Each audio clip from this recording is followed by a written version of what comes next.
Et ici, un petit peuple, massacré, littéralement, éparpillé par-dessus, un conquérant qui écrase et qui impose sa loi par la force des armes. C'est ça, la conquête. Et c'est de ce moment-là que nous commençons à être remplacés dans tous les domaines, surtout dans les domaines politiques et économiques. Et c'est pourquoi c'est important, parce que nous souffrons encore aujourd'hui de ce remplacement qui commence à la conquête. C'est ça notre histoire. Et tout cela commence véritablement en ce milieu du 19e siècle, où là, devenant une minorité, il nous faut perdre espoir dans ce grand Canada.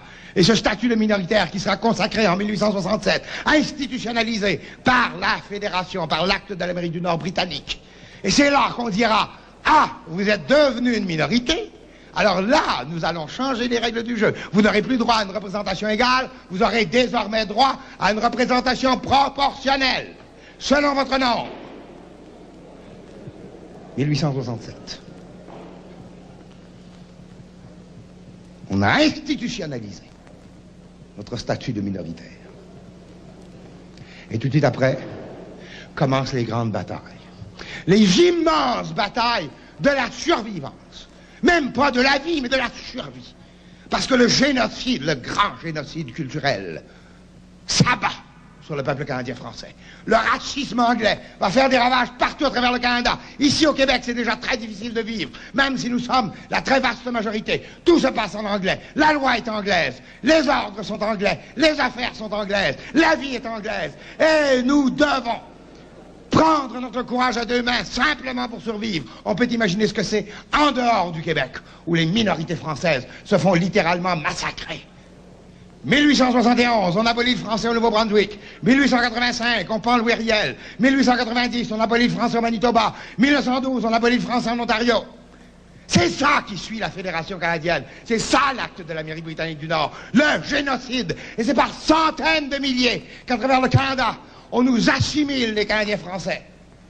Et nous disparaissons en criant, en faisant des efforts, des sacrifices inouïs, en nous battant. Mais nous perdons presque toutes les batailles.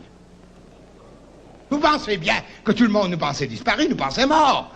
Mais tout à coup, il y a un général qui vient et dit « Je les ai trouvés. Ils parlent un drôle de français, mais ils parlent encore français, mais ils sont là, ils sont vivants, mais ils restent là. »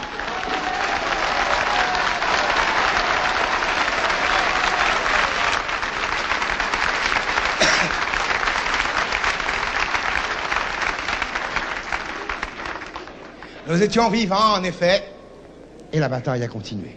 Et elle a si bien continué que dans les années qui ont suivi, on a vu des milliers d'autres gens se joindre à la troupe.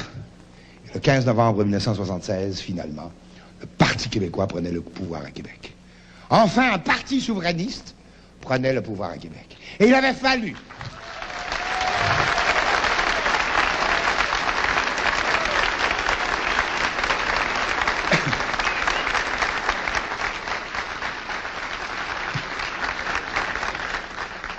Il avait fallu 300 ans pour en arriver là.